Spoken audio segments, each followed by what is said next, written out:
Grabamos. Bueno, miren, hoy vamos a terminar las conferencias sobre los macabeos, que en realidad pues fueron más bien temáticas, ¿verdad?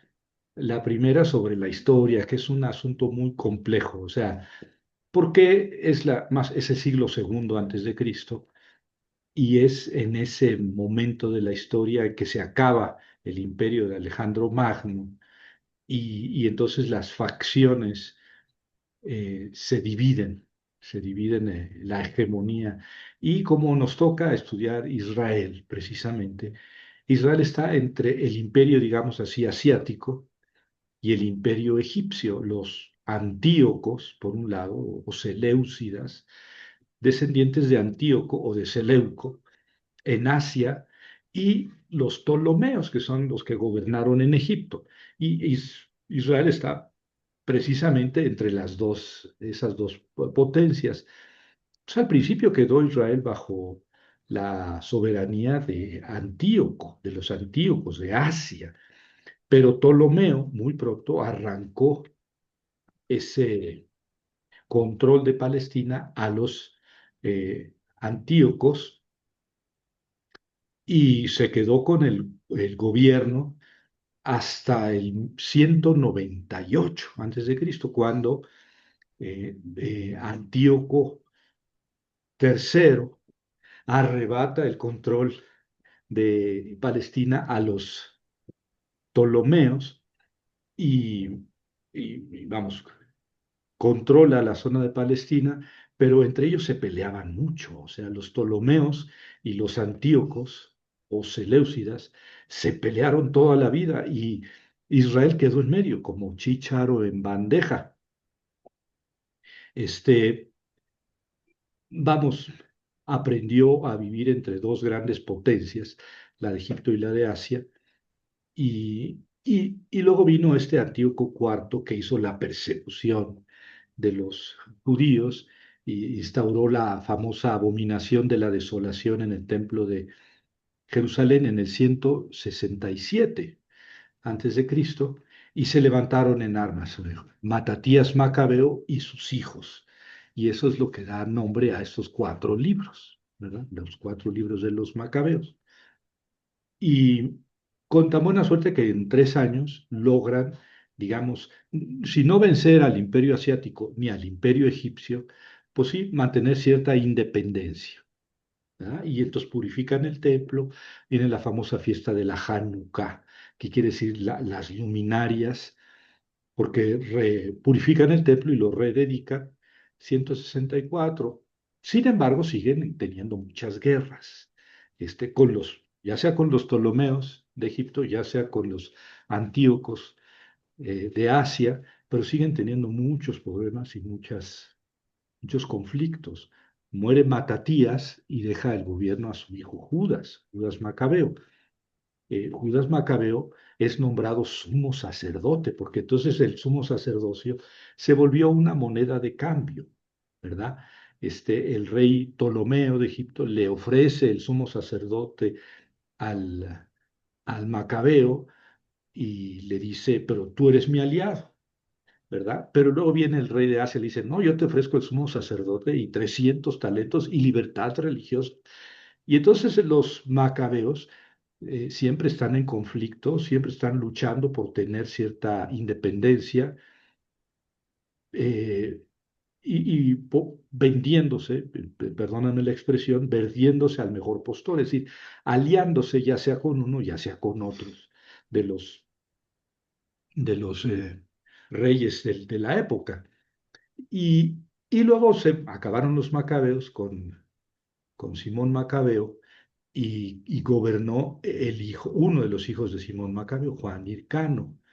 Y se estableció ya lo que se conoce como la dinastía Asmonea, que son los hijos de los Macabeos, ¿verdad? Y, y así nos vamos también con la dinastía Asmonea, cada vez más corrupta, ¿eh?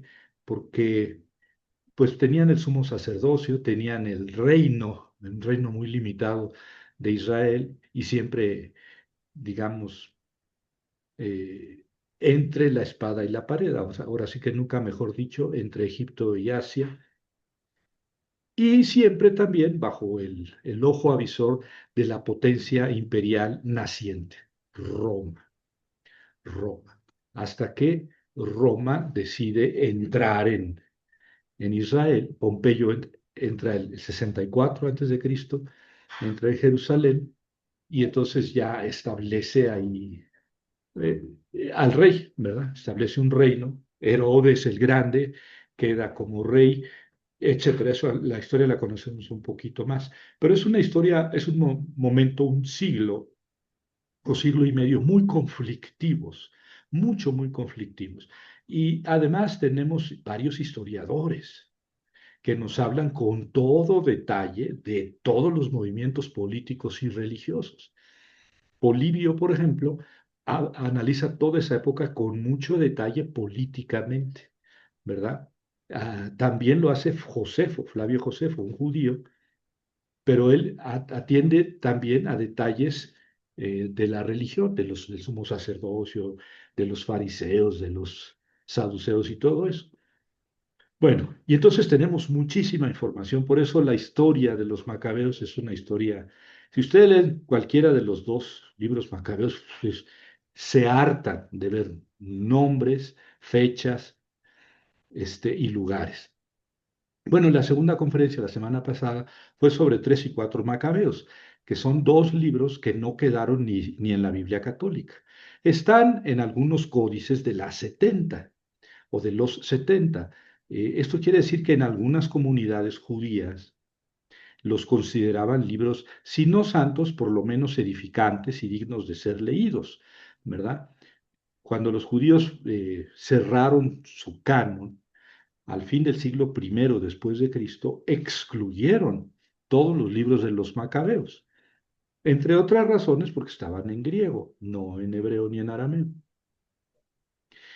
Entonces estos libros quedaron, digamos, en el uso cristiano, pero muy pronto 3, 4 macabeos dejaron de usarse. Sin embargo, uno y 2 macabeos sí se utilizaron. Y ya cuando vienen las primeras listas del canon cristiano del Antiguo Testamento, no aparecen 3 y 4 macabeos, ¿m? Pero sí aparecen uno y 2. Entonces el cristianismo sí utilizó los dos primeros libros de los macabeos hasta que vino la Reforma con Martín Lutero y, bueno, Enrique VIII y Calvino, que deciden eh, seguir en el Antiguo Testamento el canon hebreo. Y entonces desechan los dos libros de los macabeos. Y por tanto se llaman, los católicos los llaman deuterocanónicos. Eh, los judíos, los protestantes los llaman apócrifos, o no, los llaman pseudoepigráficos. Bueno, por uno y dos macabeos son apócrifos y tres, cuatro macabeos son pseudoepigráficos para los protestantes, pero los nombres son los de menos. El caso es que tres, cuatro, si uno y dos macabeos no son conocidos, tres y cuatro menos. Y tres y cuatro tienen su chiste. Y la semana pasada, cuando se le bajó la presión al expositor, nos quedamos ya cerca del final del cuarto libro de los Macabeos. Ya habíamos repasado un poco el contenido y quería yo terminar esa conferencia, la de la semana pasada, describiendo un poco el estilo literario de Cuarto Macabeos, que es muy pomposo, mucho más que tres Macabeos, que uno y que dos Macabeos. Es el libro más pomposo de toda la Biblia. Pero hoy vamos a tener oportunidad de leerlo un poco porque hoy voy a hablar de la resurrección y el purgatorio. Tengo que repetir esa anécdota de hace unos años que llegaron unos testigos de Jehová y me empezaron a hablar en la puerta de mi casa. Yo los escuché, no sé por qué. Normalmente no lo hago, porque tuve una experiencia y decidí no volver a hablar con ellos. Pero a lo mejor fue antes de eso o no sé por qué. Me puse a escucharlos. Yo quería hacerles una consulta. Y, y tomaron confianza inmediatamente. Me dice, sí, es que ya ve que queremos hablar de la Biblia porque los católicos ya ve cómo inventan cosas. Y les digo, ¿a qué inventaron? ¿Ahora de qué son culpables? Me dice, no, pues del purgatorio, esas cosas, de eso no habla la Biblia. Y yo era bien socarrón, ahora prefiero no hablar que pelearme o que ser socarrón. Pero en ese momento era muy socarrón. Le dije, eso sí está en la Biblia. Y me dice, no, no está, no está. Digo, no, sí está en el segundo libro de los Macabeos, lo del purgatorio. Y entonces ya descansó el pastor que venía con ellos. Bueno, pero ese no es libro de la Biblia. ¿Eh? Y entonces yo le dije, no, ¿quién te dijo? ¿Quién te dijo? Tiene fondo la pregunta porque a nosotros, ¿quién nos dijo que esto es la Biblia? A los protestantes, ¿quién les dijo que esta era la Biblia? A los judíos, ¿quién les dijo? O sea, es la tradición la que dice cuáles son y cuáles no son. Pero hay una contradicción en decir nada más la Biblia y nada que esté fuera de la Biblia, porque precisamente el número y los títulos de la Biblia, pues no están en la Biblia. Los acepta, los asimila, los acoge una tradición determinada. Bueno, y entonces hoy quiero hablar sobre ese tema, el purgatorio, porque sí está en dos Macabeos. Pero más antes quiero hablar sobre la resurrección. Entonces quiero compartirles ahorita y voy a empezar con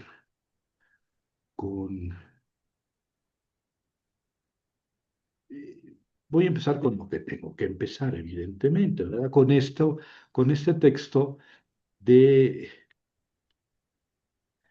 la, la resurrección. Está en dos textos paralelos, fíjense. Bueno, paralelos relativamente. En 2 Macabeos 7 es muy fácil recordar los libros que hablan de la resurrección en el Antiguo Testamento. En el Nuevo también es muy fácil, todos, todos en el Nuevo Testamento.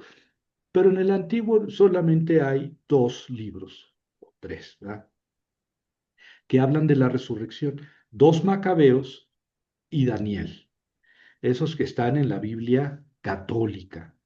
En la Biblia protestante o judía solamente está el libro de Daniel, que habla de la resurrección, solamente. Hay otros textos que podría interpretarse, pero ninguno habla claramente de la resurrección, más que Daniel. Y el otro es 2 Macabeos 7. 2 Macabeos 7 sí que habla de la resurrección, es el texto que hoy voy a comentar. Y también 4 Macabeos, 4 Macabeos. Este, en dos textos, tanto cuando habla del purgatorio como en este texto que es paralelo del martirio de los 7 hermanos. En 4 Macabeos capítulo 12 es donde habla del purgatorio. Y evidentemente que para hablar del purgatorio pues hay que creer en la resurrección, ¿verdad? No, no podemos creer en el purgatorio si no creemos en la resurrección. Entonces, resulta que en el cuarto libro de los Macabeos, el capítulo 8 habla de la resurrección y luego el capítulo 12, perdón, el capítulo 8, me confundí, disculpen.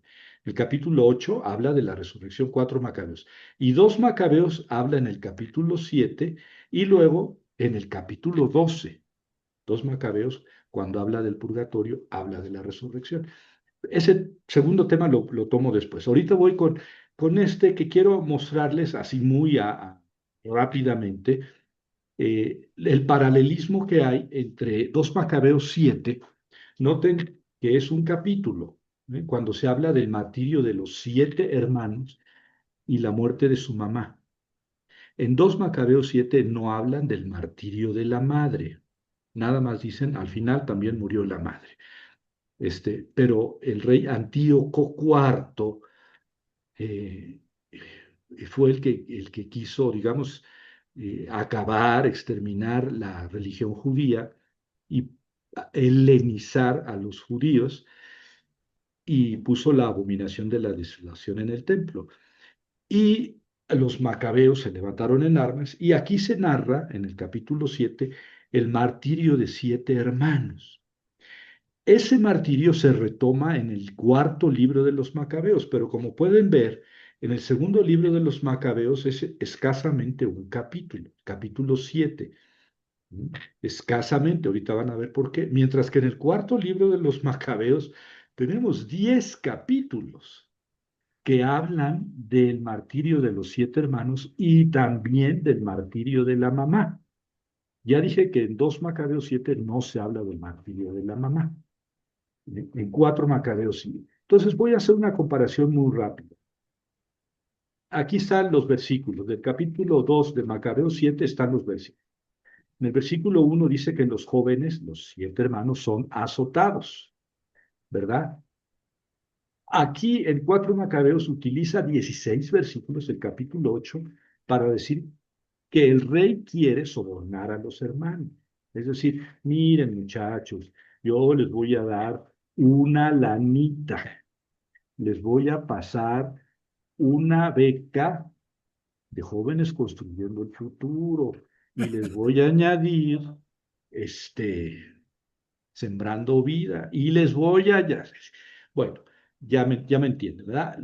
¿Para qué? Pero cómanse un taco de carnitas, porque eso significaba eh, abandonar el judaísmo. O sea, digamos que la prohibición de comer carne impura o alimentos impuros se volvió así como el paradigma de ser o no ser judío. Entonces el rey los quiere sobornar. En el versículo 2 del capítulo 7 dice, uno de entre ellos habla. Uno de ellos habla y dice, no, nosotros, etcétera. Y entonces el rey decide torturarlos a todos, porque se entiende que ese que habló en nombre de los demás. En cambio, en el capítulo 9 de 4 Macabeos se utilizan 9 versículos para decir que todos los hermanos hablan en conjunto. Y entonces esos 9 versículos es como una poesía coral, ¿verdad? Los hermanos, los 7 hermanos hablan todos al mismo tiempo diciendo lo mismo.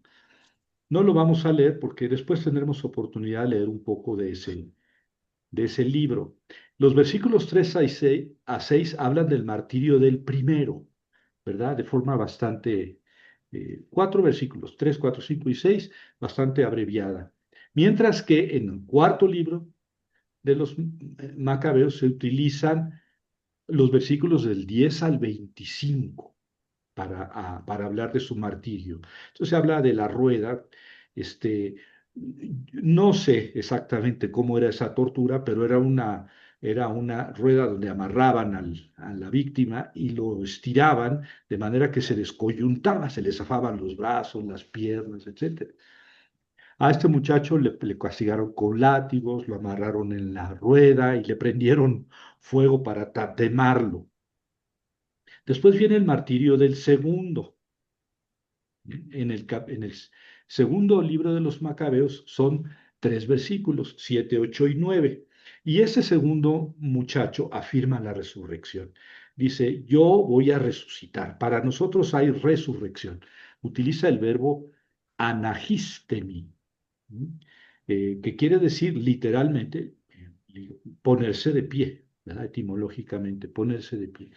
Eh, pero es una manera técnica de decir, bueno, resucitar quiere decir volver a pararse, realmente. Eh, y entonces ahí afirma este muchacho la resurrección. En los versículos 26 a 32 viene el martirio del segundo en el cuarto libro de los Macabeos. También se habla de la rueda y él le hace un discurso al rey, ¿verdad? Tú nos sometes, pero nosotros somos piadosos, etcétera. Después viene el martirio del tercero. En el capítulo 7 de 2 Macabeos, utiliza los versículos 10, 11 y 12. Y él dice, sin utilizar la palabra resurrección o el verbo resucitar, dice, aquí están mis manos, córtalas, ¿no? Yo espero recibir mis manos de nuevo. Y eso ya se entiende, pues, que piensa resucitar, o sea, cree en resucitar. Mientras que en el cuarto libro de los Macabeos son 11 versículos, ¿verdad? Se vuelve a hablar de la rueda y ahí no habla de la resurrección, nada más dice, no tocarán mi alma, así como no llegarán a cambiarme mis convicciones. Luego viene el martirio del cuarto. En el 2 Macabeos 7 utiliza los versículos 13 y 14.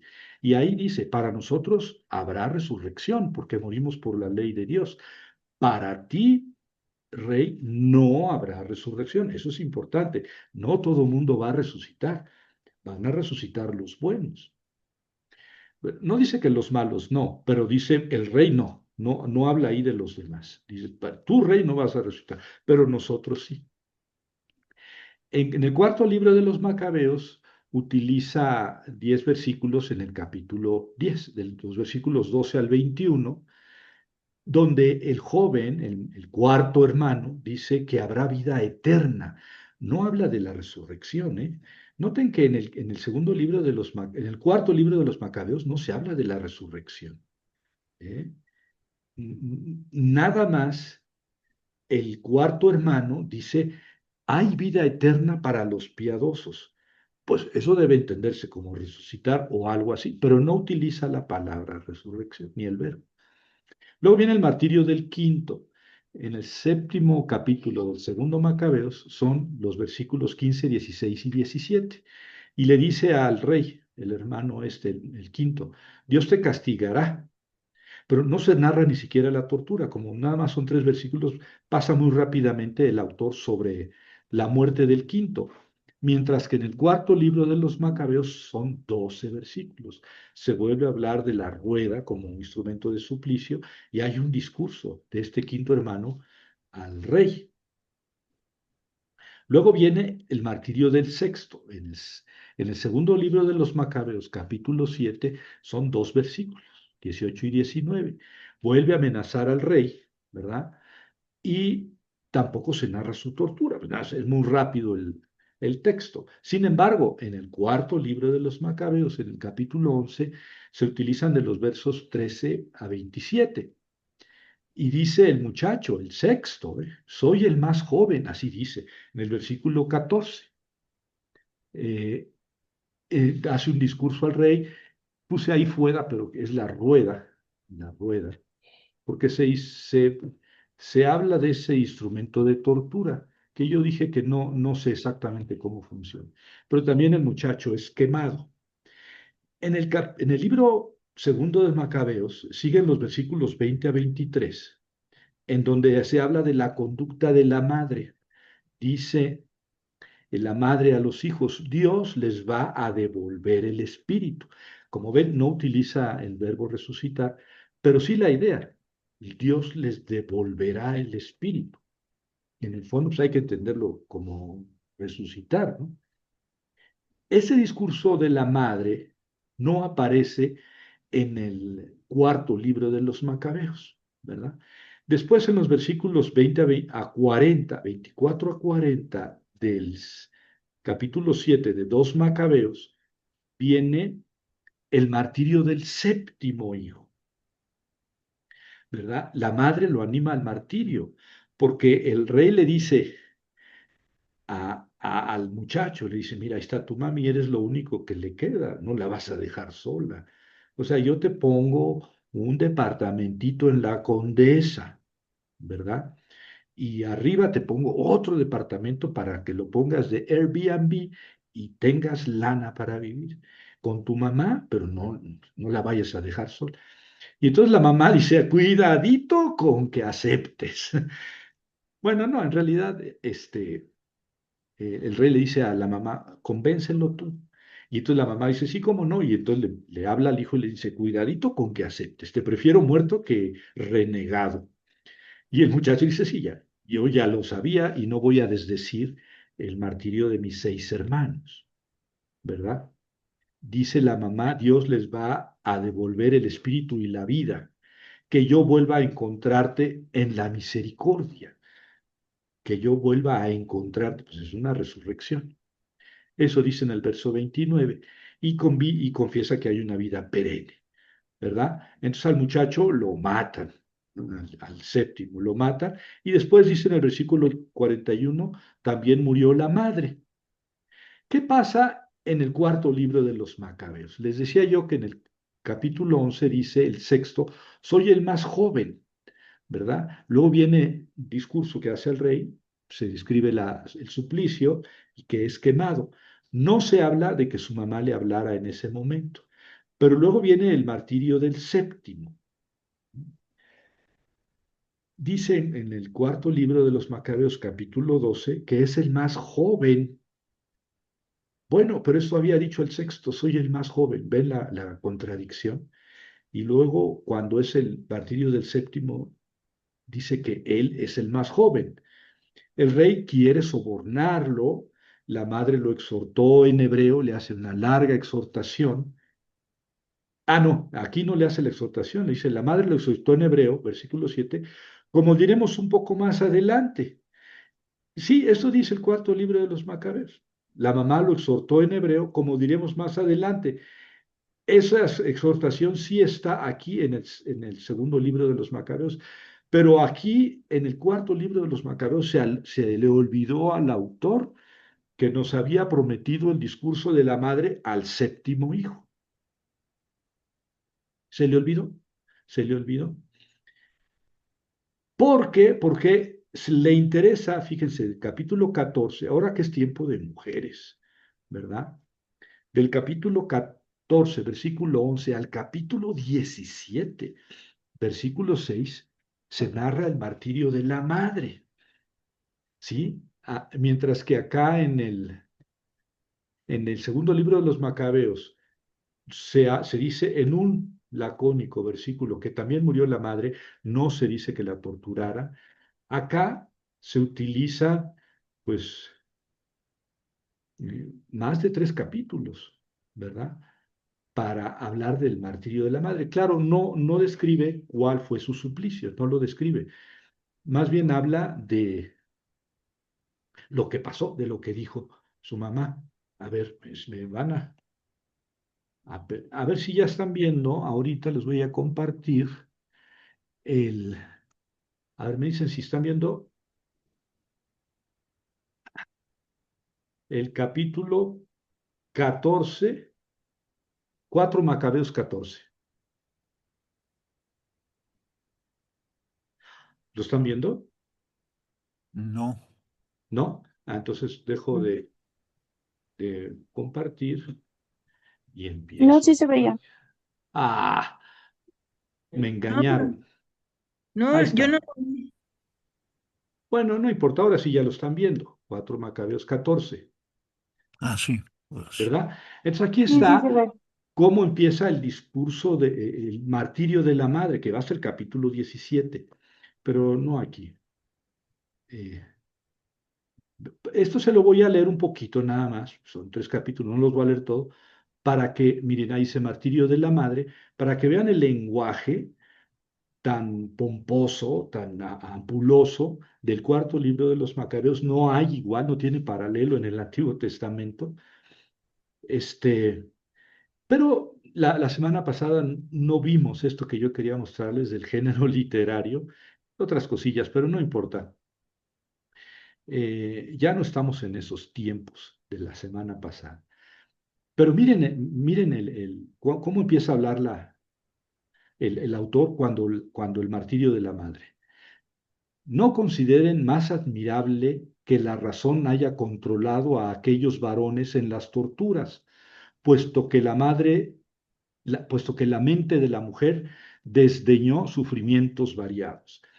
Aquí está digo, el hilo filosófico, si quieren, del cuarto libro de los Macabeos. Es lo que quiere demostrar con, con todas estas narraciones, que la razón controla la conducta. La razón es la jefa, la que controla las acciones. Y entonces a estos 7 muchachos la razón los llevó a aceptar las torturas en vez de renunciar a sus creencias. Pero dice que también la madre, y sin embargo vean cómo lo dice. No consideren más admirable que la razón haya controlado a aquellos varones en las torturas, puesto que la madre de la mujer, la mente de la mujer, desdeñó sufrimientos variados. Pues la madre de los 7 jóvenes soportó los instrumentos de tortura que estaban en cada uno de los hijos. Contemple cómo es compleja la afección del amor por los hijos que arrastra toda la compasión de las entrañas. Incluso los animales irracionales tienen compasión con los nacidos de ellos. De forma semejante hay amor entre los seres humanos. Entre las aves, las domésticas protegen a sus crías haciendo nidos bajo los aleros de las casas. A través de las cimas abruptas de los montes, de las cañadas y de las aberturas de los árboles, de sus cumbres hacen nidos, dan a luz e impiden el paso al que llega. Pero si no pudieran impedirlo, vuelven alrededor. Ya se dieron una idea. Ya vieron cómo está el asunto.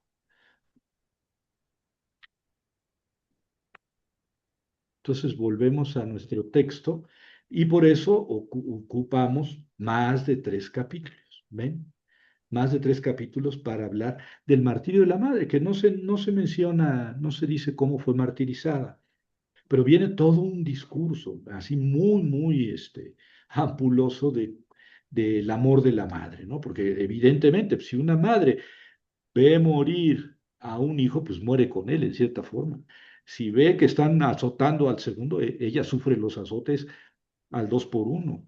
Si al tercero lo queman, a ella la queman al 2 por 1. Entonces, realmente es un texto, digamos, muy de mucho amor, de mucha compasión, de mucha comprensión y también de mucha lógica, ¿no? Como la madre es martirizada 7 veces con la muerte de cada uno de sus hijos y luego ella misma muere. Bueno, ahí está. Esto es el tema de la resurrección, ¿verdad? El tema de la resurrección. Como ven en el cuarto libro de los Macabeos, no se habla de la palabra de resurrección, ¿eh? No se habla. Es mucho más largo, pero no se habla de la resurrección ni de la vida perenne, ni de volver a vernos en la misericordia. El único momento en que se habla de la resurrección o se supone esa idea es en el versículo 15, que dice, el cuarto, hay vida eterna para los piadosos. Y curiosamente también el cuarto, en 2 Macabeos, también habla de la resurrección, ¿verdad? Pero aquí en el cuarto libro de los Macabeos es la única vez que se da la idea, si no la palabra, se da la idea de la resurrección. Los demás no, nunca. Y bueno, y son 11 capítulos, ¿no? Bueno, son muchos capítulos que hablan del martirio de estos hermanos y de la mamá, y no se habla de la resurrección. Bueno, de la palabra, pero sí la idea, sí la idea. También la mamá, eh, la mamá me parece que sí. A ver, voy a irme al capítulo 17 al inicio. Digamos, continúa con el martirio de la mamá. Dice, algunos de los guardaespaldas decía que cuando estaba a punto de ser llevada a la muerte, ella misma se arrojó al fuego a la muerte para que nadie tocara su cuerpo. Bueno, el caso es que es curioso que, no es curioso, es significativo, es importante que el cuarto libro de los Macabeos no utilice ni el verbo resucitar ni el sustantivo resurrección, ¿verdad? Pero está claro, salvo su mejor opinión, que el relato a ver, quiero poner el paralelo, como lo estaba mostrando, está muy claro que el relato de 4 Macabeos se basa en el de 2 Macabeos. ¿Ven? Se trata de 7 hermanos, se trata de la mamá.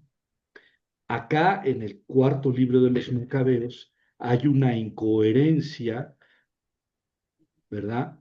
Porque el sexto hijo dice que es el menor, pero luego el narrador dice que el séptimo era el más joven. Aquí dice que cuando muere el séptimo, dice que más adelante va a hablar de la exhortación que le hizo su mamá a este séptimo, pero nunca habló de ella. Es más, la mamá en toda la narración de su discurso, de su martirio, no habla. Entonces, esto de cómo exhortó la madre al hijo no viene en el cuarto de los Macabeos, pero sí viene en el 2 de Macabeos. ¿Ven? Entonces aquí se nota claramente que 4 Macabeos copió de 2 Macabeos y lo desarrolló. O sea, si tenemos 41 versículos en 2 Macabeos 7, en 4 Macabeos tenemos 10 capítulos que hablan de esos 7 martirios más el martirio de la madre. ¿Ven? Entonces, para mí que está muy claro dos cosas. Primero, que el cuarto libro de los Macabeos copió al segundo libro de los Macabeos en esta narración, la desarrolló muchísimo, pero lo que más me llama la atención es que el cuarto de Macabeos no utiliza la palabra resurrección ni el verbo resucitar, y solamente aquí dice en el versículo 15, hay vida para los piadosos. Por cierto, que también el cuarto hermano hace una confesión semejante en 2 Macabeos 7. Esto hay que tenerlo en cuenta, ¿verdad? Hay algunas coincidencias, ¿verdad? Que no son casuales. O sea, en realidad lo que quiero decir aquí es que 4 Macabeos se basó en 2 Macabeos y lo desarrolló. Si bien queda claro que 4 Macabeos quiere omitir el tema de la resurrección, sorprende que en 10:15 lo haya puesto sobre la mesa, el cuarto de los hermanos, ¿verdad? En contraposición con la destrucción eterna del tirano. Entonces, hay que decir esto. 4 Macabeos no es un libro escatológico, no es un libro que hable del fin del mundo, como tampoco Macabeos habla del fin del mundo. ¿Por qué lo digo? Porque el otro libro que habla de la resurrección en el Antiguo Testamento es Daniel. Daniel sí es un libro apocalíptico, escatológico. Daniel dice que los muertos van a resucitar el último día. O sea, va a venir Dios, el Hijo del Hombre, y los muertos van a resucitar. Todos, unos para la condenación eterna y otros para la gloria eterna. Eso dice Daniel capítulo 12. Aquí hay varias diferencias. La primera, Daniel dice que todos van a resucitar, unos para la vida eterna y otros para la condenación eterna. Y se trata del fin de los tiempos. Todos van a resucitar cuando venga el Hijo del Hombre y se acabe este mundo. 2 Macabeos y 4 Macabeos no hablan del fin del mundo. También es una época de persecución, y a propósito es la misma época y es la misma persecución. Pero ni 2 Macabeos ni 4 Macabeos hablan del fin del mundo, no son apocalípticos ni son escatológicos, ¿verdad? Entonces surge la idea de la resurrección, sí, en un ambiente de persecución, pero para 2 y 4 Macabeos no se trata de la resurrección del fin de los días. No dicen para cuándo va a ser esa resurrección. Si se fijaron, ni 2 Macabeos ni 4 Macabeos, o ahora que los lean, hablan de cuándo va a ser la resurrección. ¿Por qué?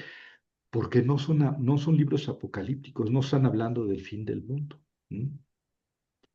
Esa es una diferencia. Entonces, 4 Macabeos no es un libro escatológico, como tampoco lo es 2 Macabeos, de modo que no se informa cuándo sucederá la resurrección, ni la describen de algún modo, cosa que sí pasa en Daniel, en el libro de Daniel capítulo 12. Y luego, desde luego, en el Nuevo Testamento, muchos textos hablan bueno, todos hablan de la resurrección, porque es un asunto esencialmente cristiano. O sea, Jesús creía en la resurrección y fue el primero en resucitar, porque resucitó y se apareció y todo eso, el primogénito de entre los muertos. Pero todos los demás, cuando venga el fin del mundo, que ya se tardó un poco. Bueno, esto es digamos, la idea de la resurrección, ¿verdad? Ahora, quiero comentarles un poco sobre eh, el purgatorio, que ese nada más está en 2 Macabeos 12, 2 Macabeos 12, ¿verdad? Aquí lo que está inmediatamente antes del purgatorio, que nunca aparece la palabra purgatorio, pero ahorita vamos a leer el texto. Está, digamos, el contexto, dice, después del mencionado Pentecostés, la fiesta de Pentecostés, que es 50, Pentecostés quiere decir 50, 50 días después de la Pascua, se dirigió contra Gorgias, Gorgias, estratega de Idumea, del sur de Canaán. ¿Quién se dirigió contra ellos? Pues Judas, Judas Macabeo, que es de quien estamos hablando en este momento, o sea, en el capítulo 12. Dice, él salió con 3,000 infantes, o sea, soldados de infantería, y 400 jinetes. Cayeron algunos de los judíos que presentaron batalla, ¿no? Qué lacónico, ¿verdad? Algunos de los judíos que presentaron batalla murieron, cayeron, ¿verdad? Tositeo, uno de los jinetes de Baquenor, varión valiente, se apoderó de Gorgias, el malvado, el gentil, lo sujetó por la clávide y lo arrastró por la fuerza, deseando capturar vivo al maldito. Pero uno de los jinetes tracios se arrojó sobre él, le cortó el hombro y Gorgias huyó a Marisa. No dice qué pasó en la batalla, ¿verdad? No, no dice quién ganó, si Judas o los de Judas o los de Gorgias, no, no sabemos. Pero Gorgias apenas se alcanzó a salvar la vida. Y luego vean lo que dice el versículo 36. Preocupado por los hombres de Esdrías, que llevaban mucho peleando, Judas suplicó al Señor que se manifestara peleando con ellos y fuera su guía en la batalla. Pues ya no sabemos si esto se habla de otra batalla o es la misma, ¿verdad? La misma que hablan los versículos anteriores. Mm, Porque aquí aparece Judas o Judas suplicando a Dios, al Señor, que se manifestara peleando con ellos y fuera su guía en la batalla, pero en esa que acaba de pasar o en otra, esto no queda del todo claro. Y luego dice el verso 37, comenzó en el lenguaje patrio con himnos y el grito de guerra. Se entiende que es Judas. Cayó de improviso sobre los de Gorgias y los derrotó. Ah, bueno. Entonces, este, parece que podemos reconstruir la escena así como en la batalla cayeron muchos de Esdrías, muchos judíos, no pudieron atrapar a Gorgias hasta que Judas hizo una oración y se lanzó contra los de Gorgias y los derrotó. Y entonces ahí está el contexto. Y luego, ¿qué pasa? Judas reorganizó el ejército y se dirigió a la ciudad de Odolam. Llegado el séptimo día, se purificaron ahí, o sea, de todo el ejército, según la costumbre, y celebraron el sábado. Al día siguiente, cuando el tiempo urgía, los de Judas fueron a recoger los cuerpos de los caídos. Ya se había dicho que algunos judíos murieron, para colocarlos con los parientes en las tumbas paternas, pues si fueron a recoger a los muertos, para sepultarlos en las tumbas familiares. ¿Qué pasó cuando fueron a recoger a los muertos? Encontraron bajo las túnicas de cada uno de los muertos objetos consagrados a los ídolos de Yamnia, que la ley prohíbe a los judíos, ídolos pues. Se hizo evidente para todos que por esa razón habían caído. ¿Ven? Ahí está un poco pues la ingenuidad, un poco la magia. Pero también está la teología del redactor, ¿verdad? ¿Por qué murieron estos judíos? Porque traían ídolos de otros dioses. Ahora, no siempre que mueren judíos se dice que traían ídolos de otros dioses. En esta ocasión, pues porque así le interesaba al autor, ¿verdad? Que se reflexionara en ello. Es decir, si no eres fiel a Dios, pues vas a morir en la batalla. Entonces tenían idolitos y por eso murieron. ¿Y qué pasó? Todos alabaron el justo juicio del Señor que hace evidentes las cosas ocultas. Ah, pues mira, Dios es bueno y justo. Los dejó morir en batalla porque andaban adorando a otros dioses. Se volvieron, estamos hablando de todos, a las súplicas para que el pecado cometido de los que habían muerto fuera completamente borrado. Ah, caray, ¿ven? Ellos ya están muertos. Y entonces vamos a hacer súplicas para que a los muertos se les perdone sus pecados. Entonces ya no se les van a perdonar por obras buenas o por el arrepentimiento de ellos, sino por las súplicas de los que están vivos. El valiente Judas exhortó a la multitud para que se mantuviera sin pecado con la vista en lo acontecido por el pecado de los caídos.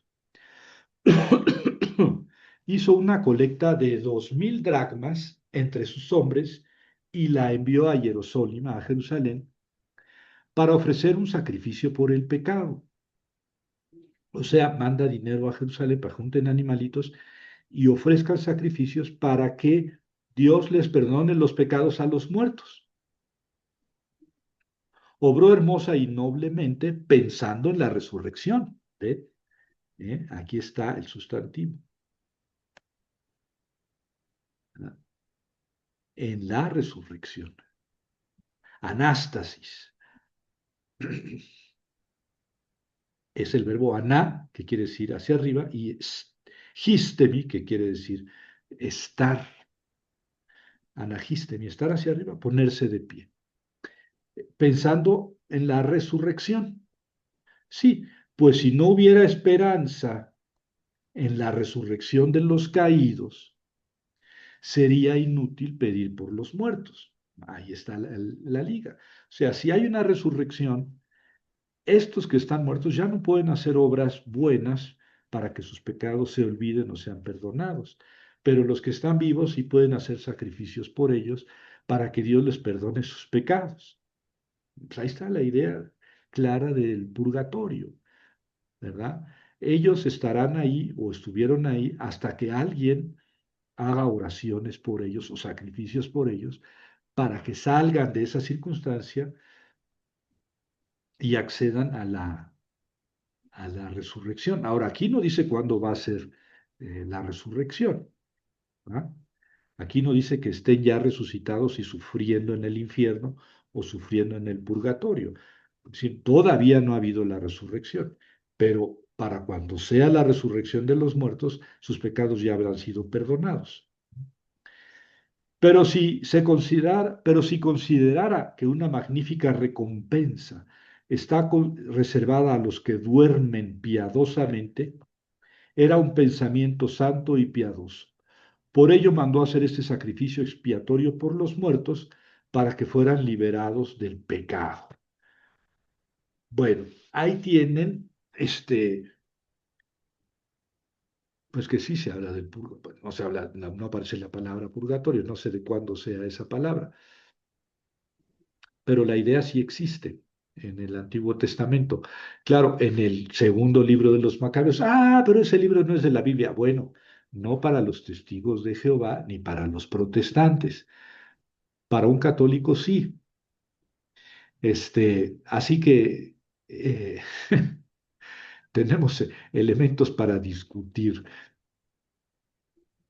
Ahí están las dos ideas que yo quería subrayar, la resurrección y la idea, si no el concepto, la idea del purgatorio, que están en el segundo libro de los Macabeos. Y matamos dos pájaros de un tiro, porque la semana pasada no hablamos de la forma literaria del cuarto Macabeos, y ahora sí pudimos ver un poquito, lo que fuera un poquito del estilo que tiene, el estilo súper ampuloso que tiene el cuarto libro de los Macabeos, pero además vimos que está prácticamente basado, estos capítulos del 8 al 17 están basados en el capítulo 7 del segundo libro de los Macabeos, ¿verdad? Entonces ya pudimos, digamos, pasearnos por entre los libros de los macabeos y sacar dos conceptos fundamentales teológicos de estos libros, la resurrección y la idea del purgatorio. Desde luego que en Cuatro Macabeos la idea es que la razón puede controlar a las pasiones, ¿verdad? Pero la razón fundamentada en Dios. Todo el libro habla de eso. Y dos Macabeos, bueno, uno, dos y tres Macabeos están defendiendo lo que defiende todo el Antiguo Testamento en realidad y todo lo que defiende también el cristianismo después, que Dios actúa en la historia y que actúa en favor de los suyos, ¿verdad? Eh, Dios salva a su pueblo, Dios salva a los suyos y aunque haya persecuciones, libera, hace milagros, de alguna manera muestra su poder salvífico. Así empieza la Biblia en el Éxodo, ¿verdad?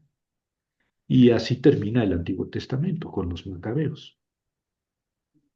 Este, Así empieza el Nuevo Testamento, ¿verdad? Dios no solamente está con los suyos, Dios se hace historia, Dios se encarna en Cristo y hace la historia junto con sus hermanos, los seres humanos. Bueno, ese es el judeocristianismo. Dios está en la historia, haciendo la historia con los seres humanos. Eso es, digamos, es la columna vertebral del judaísmo y del cristianismo, ¿verdad? En el cristianismo es especialmente a través de Jesús y sus palabras y sus dichos y sus obras y sus enseñanzas y su espíritu. En el Antiguo Testamento es lo mismo, pero sin Jesús, ¿verdad? Y eso es la misma teología que está en toda la Biblia. Pero aquí pues tiene la curiosidad de que 2 Macabeos 7 y 12, junto con Daniel 12, son los únicos que hablan de la resurrección. 4 Macabeos, capítulo 10, versículo 15, también habla de la resurrección, pero sin utilizar la palabra resurrección. Bueno, ¿qué les parece?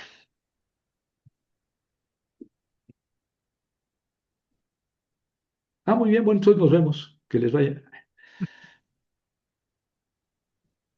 Gracias por los aplausos, Felipe. Este, muchos aplausos. Hoy, muchos aplausos. Pero a ver, algún comentario.